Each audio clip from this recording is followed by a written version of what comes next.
The Clint Eastwood Conundrum. We think of ourselves as rugged individuals, cocky, Clint Eastwood-like characters, capable of making up our own minds no matter what kind of group pressures torpedo the less independent thoughts of people around us. Erich Fromm, the psychoanalytic guru of the 60s, turned the idea that the individual can control his own universe into a rabidly popular notion.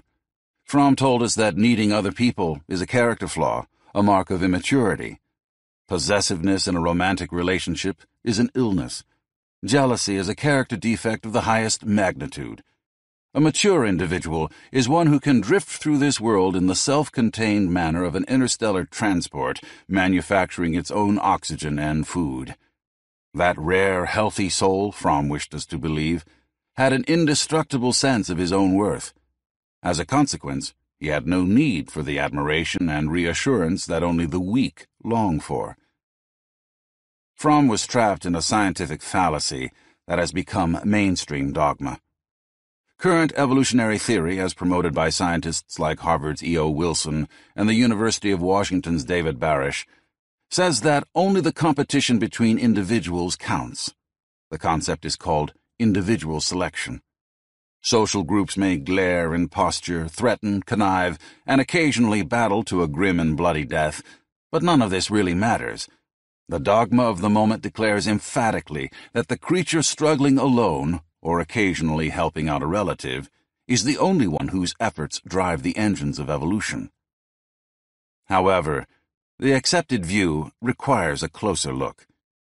Among humans, groups have all too often been the prime movers. It is their competition that has driven us on the inexorable track toward higher degrees of orders. This is one key to the Lucifer Principle. At first glance, the notion seems elementary, scarcely worth exploring further, but it has revolutionary implications. This book will show how the competition between groups can explain the mystery of our self-destructive emotions, depression, anxiety, and hopelessness, as well as our ferocious addiction to mythology, scientific theory, ideology, and religion, and our one even more disturbing addiction, to hatred. Group competition solves puzzles of the immune system recently uncovered by researchers in psychoneuroimmunology. It answers perceptual riddles revealed by new studies on endorphins and control, and it even offers solutions to some of our most baffling political dilemmas. Individualism is a personal credo of great importance. I, for one, am a passionate believer in it. But to scientists, it has been a chimera leading them down a dead-end path. Specifically, individualism has reared its head in science in the form of a simple proposition.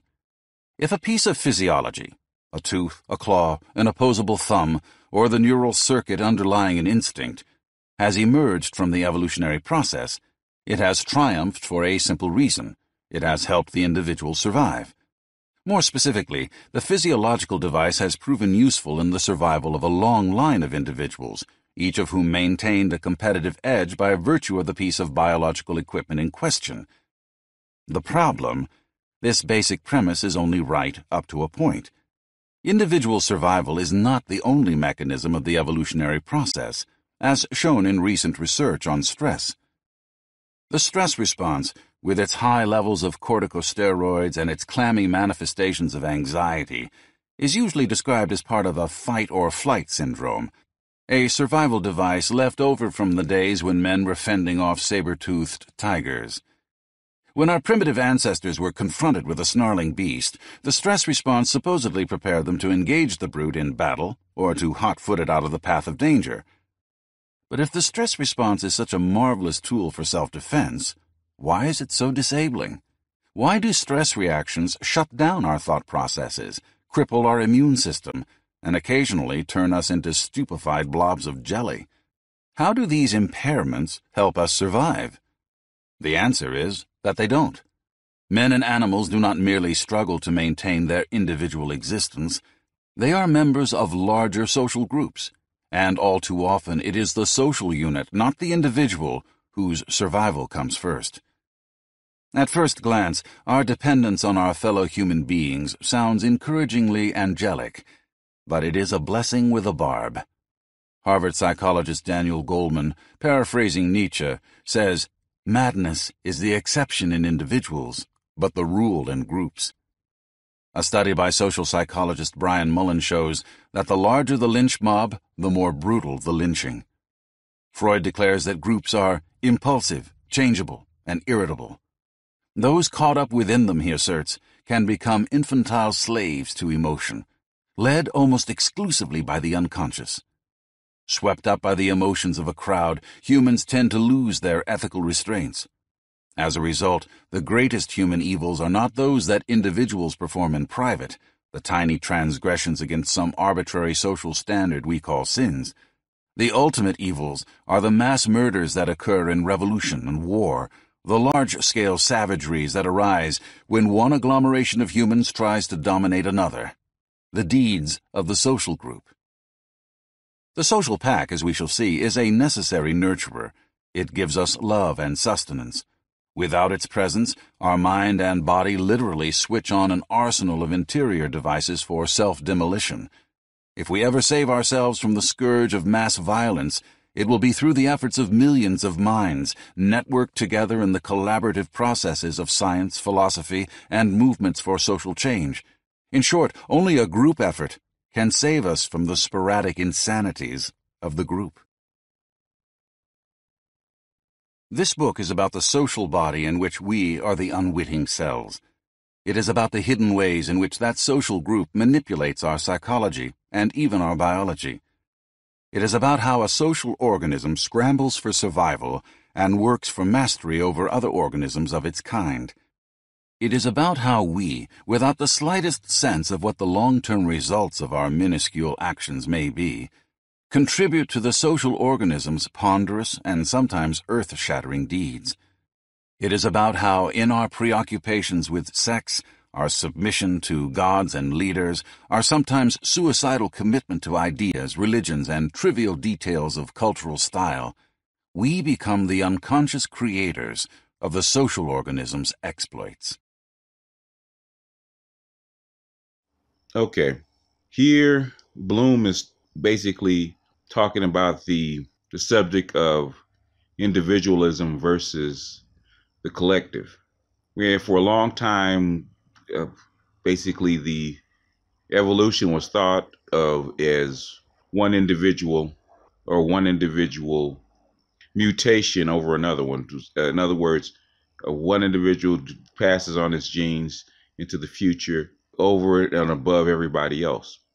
That is something that has developed into the culture called rugged individualism, where the alphas or the top dogs actually compete with everybody else, and each individual action competes with everybody else um, to form a whole or form progress. Something that quickly talked about as the community of interest, where each individual acting in his own self-interest actually works toward the good of the whole. Here, Bloom is disputing that, and he's saying that when it comes to human, it's the group, the group mind, that is the prime mover and shaker. I've always said that human beings were a cooperative species rather than a competitive species. And that age old argument that he's bringing up right now is about the individual versus the collective versus the group. And Bloom believes, and you're going to see throughout the rest of his book, is that Bloom believes in the single cell going to the more complex organisms or the groups of organisms to human beings. Human beings are a collection of trillions of cells, trillions of individual cells. And as you go up the scale, human beings form groups or tribes and nations and cities and empires and civilizations. So, in other words, as these individual parts come together, they form more and more complex organisms.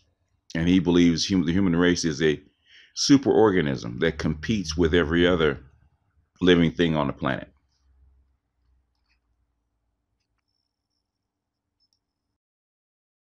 The whole is bigger than the sum of its parts. There's a strange concept in the philosophy of science called an entelechy. An entelechy is something complex that emerges when you put a large number of simple objects together. Examine one molecule of water in a vacuum, and you'll be utterly bored by the lack of activity in your vacuum tube.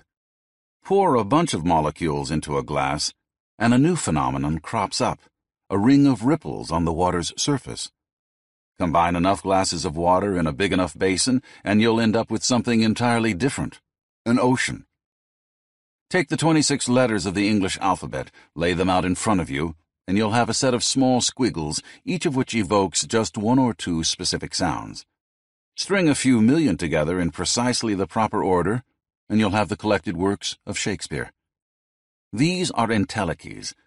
A city, a town, a culture, a religion, a body of mythology, a hit record, a dirty joke. These, too, are the results of entelechies.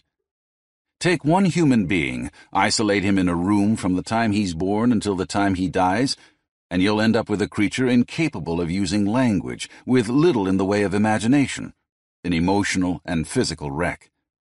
But put that baby together with 50 other people, and you'll end up with something entirely new, a culture.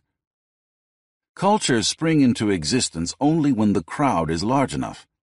They are a phenomenon that sweeps across the face of the multitude like a wave.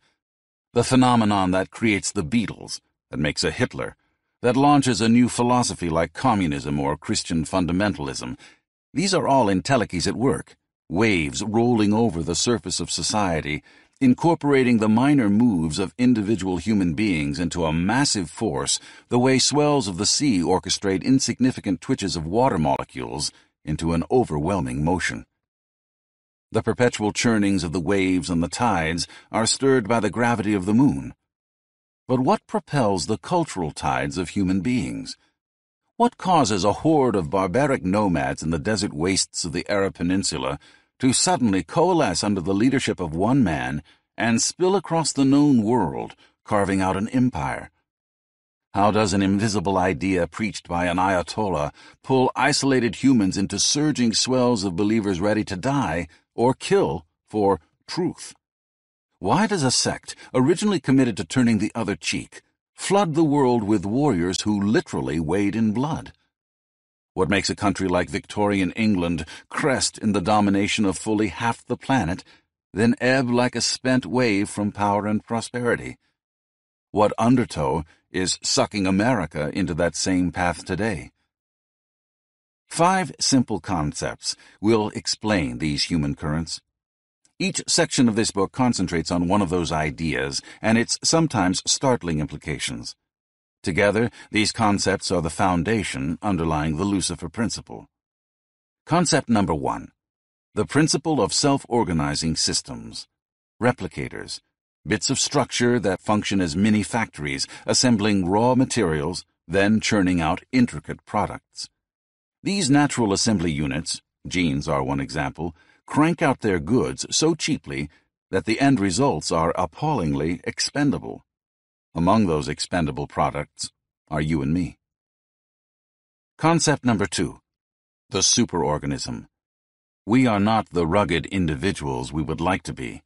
We are, instead, disposable parts of a being much larger than ourselves. Concept number 3. The meme, a self-replicating cluster of ideas. Thanks to a handful of biological tricks, these visions become the glue that holds together civilizations, giving each culture its distinctive shape, making some intolerant of dissent and others open to diversity. They are the tools with which we unlock the forces of nature. Our visions bestow the dream of peace, but they also turn us into killers. Concept number 4. The neural net. The group mind whose eccentric mode of operation manipulates our emotions and turns us into components of a massive learning machine. Concept number 5. The pecking order. The naturalist who discovered this dominance hierarchy in a Norwegian farmyard called it the key to despotism. Pecking orders exist among men, monkeys, wasps, and even nations. They help explain why the danger of barbarians is real, and why the assumptions of our foreign policies are often wrong. 5 simple ideas. Yet the insights they yield are amazingly rich. They reveal why doctors are not always as powerful as they seem, but why we are compelled to believe in them nonetheless. They explain how Hinduism, the religion of ultimate peace, grew from the greed of a tribe of bloodthirsty killers, and why nature disposes of men far more casually than women. They shed light on America's decline and the dangers that lie ahead of us. Above all, they illuminate a mystery that has eternally eluded man, the root of the evil that haunts our lives. For within these 5 small ideas we will pursue, there lurks a force that rules us. Now here, in the whole is bigger than the sum of its parts, he talks about how individual entities or individual entities come together to form and exhibit complex behavior. He first talks about water going from a molecule in a glass, and then as you put them together, the more of them that you put together, the more they exhibit a more dynamic and complex behavior. Like he says, and he calls this complex behavior or groups entelechy. So these are entelechies: a city, a town, a culture, a religion, a body of mythology, a hit record, a dirty joke. These two are results of entelechies, in other words, groups. Take one human being, isolate him in a room from the time he's born until the time he dies, and you end up with a creature using language, with little in the way of imagination, and an emotional and physical wreck. Put that baby together with 50 others, and you'll end up with something entirely new, a culture.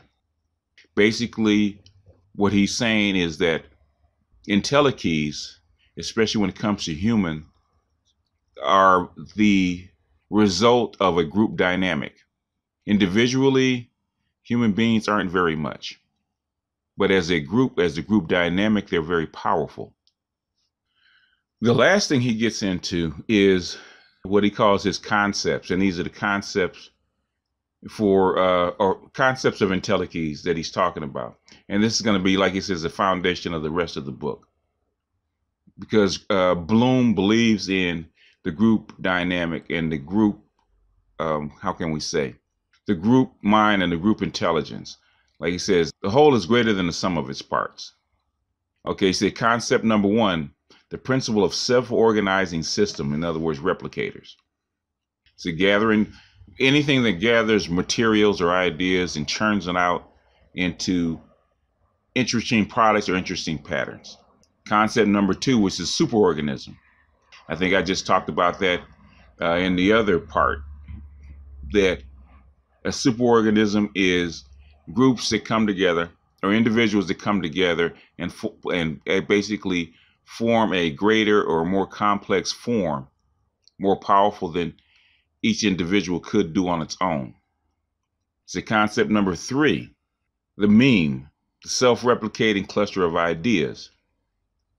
This is something that advertises you all the time. This is something that Freud talks about, Jung talks about, psychology talks about this. The meme, you have ideas and cluster of ideas that have been passed down to you. That memes as a cluster basically form a human culture. Human culture basically works off of ideas and memes for groups to actually operate with, and build with. Concept number 4, the neural net.